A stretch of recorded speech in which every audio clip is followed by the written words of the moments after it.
It would be wrong to assume that young people are somehow immune to this.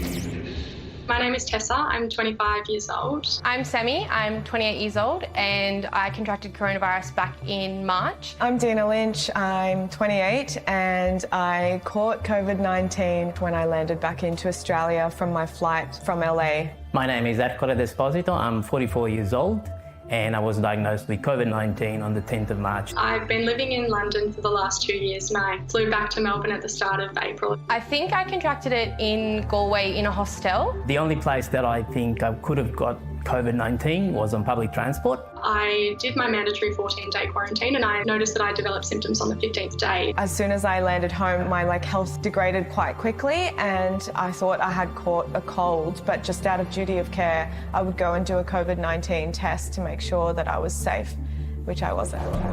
Often we tend to say this disease affects the elderly. This is not an older person's disease. This is not something you want to get. It's certainly not something that you want to spread. Initially, we thought we might have just been run down, and then it was only really in transit that I realised that I was actually sick, and my first thought was I just need to get home, I just need to get on this plane. We weren't the only ones that were sick, and there was the loudest chorus of coughs on the plane I think I've ever heard. I was cooking dinner with my brother and he mentioned something about the smell of garlic and I noticed that I couldn't smell anything. So I went and got tested and shortly after found out that I was positive. I found myself feeling quite short of breath when I was talking and when I was eating. I really understood that something was wrong with me when I started to experience shortness of breath, because as a runner, it was quite strange. I would go for a shower and I would almost feel like I was drowning, and that really scared me, and that actually prompted me to go to the hospital.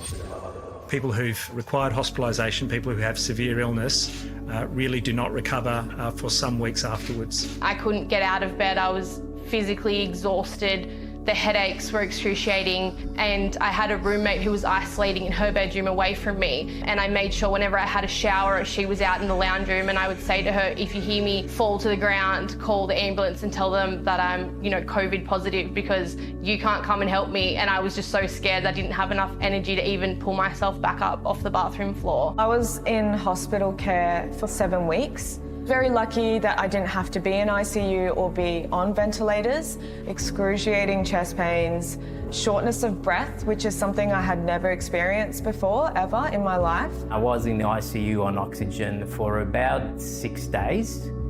On the 17th of March, the doctor said, look, you're really struggling to breathe, essentially, and we don't want to miss the boat, so we think we're gonna intubate you, a induced coma, and put me on a ventilator. I then found out after they told my family to probably prepare for the worst. I never thought I was gonna die, but I was definitely aware that that was a possibility.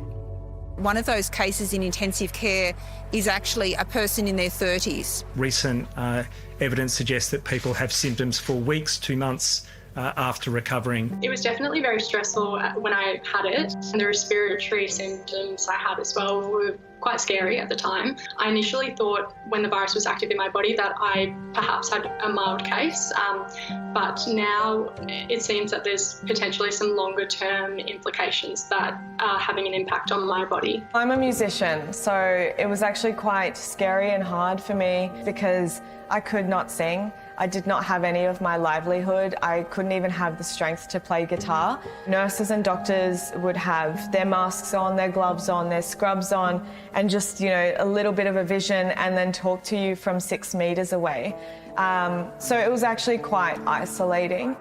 It is lingering. It has persistent chronic condition type symptoms. For many, many people, this represents a disability that they carry with their breathing or with their general health for some time to come. Since having coronavirus, I've had to increase my asthma puffer and change that to a more medicated one because my lungs do have a bit of damage. Once I had recovered from the virus and I got back out there and was running and doing exercise, I did notice a clear difference in the feeling of my lungs and my whole respiratory health, which was otherwise very good. And then I began to develop these arthritis-like symptoms. So I was having a lot of pain in my finger joints and my wrist joints, and particularly my feet. And I have subsequently seen a specialist who believes that this may have been triggered by having coronavirus. Most of the days that I was in my room, I cried just because I was alone. And I remember at one point thinking, I don't remember the last time someone touched me. And it was just, and I was also like, I don't know when I will get to hug the people that I care about again. And that's a really hard thing to deal with on its own. It is now over 3 months since I've been discharged from hospital. I still haven't been able to go for a run. I can't concentrate for too long. I would experience what you would probably call brain fog quite often. From a mental health perspective, I have been told that it's a little bit like PTSD, that feeling of not being able to breathe. And I did wake up a couple of times, even since I've been discharged from hospital, having the feeling of not being able to breathe. Even otherwise fit and healthy young people can get sick and can die from this virus. Although it might not be grave for you, be cautious that COVID-19 does have long-term effects. Think of others and just do the right thing and give Australia the best chance we can at beating this virus. I wouldn't wish what I went through on my worst enemy. And if all you have to do is, wash your hands and keep your distance and stay away from people for a little while, then it's definitely worth it. Please take this virus seriously. Yes, it is just a virus like any other virus, but it can kill you no matter how old you are or how fit you are. And if it doesn't kill you, can leave you with debilitating long-term effects. There's a couple of things to take away from this. The first is obviously that it affects young people. A lot of young people have only been worried about getting the virus because they don't want to pass it on to their parents or their grandparents who are elderly.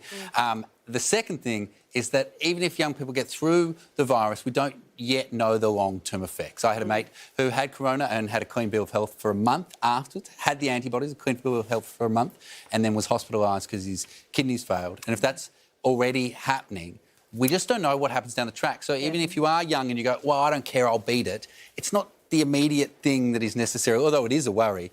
It's just the unknown down the track. This thing is a beast and we don't know very much about it. We don't know the long-term effects. So the people that are flouting the rules and who think that this is funny, just look at the evidence. There are people dying and people who are going to have long-term health issues for the rest of their lives, possibly. It's just time to pull your head in. Yeah. Truth is, none of us are bulletproof at this point.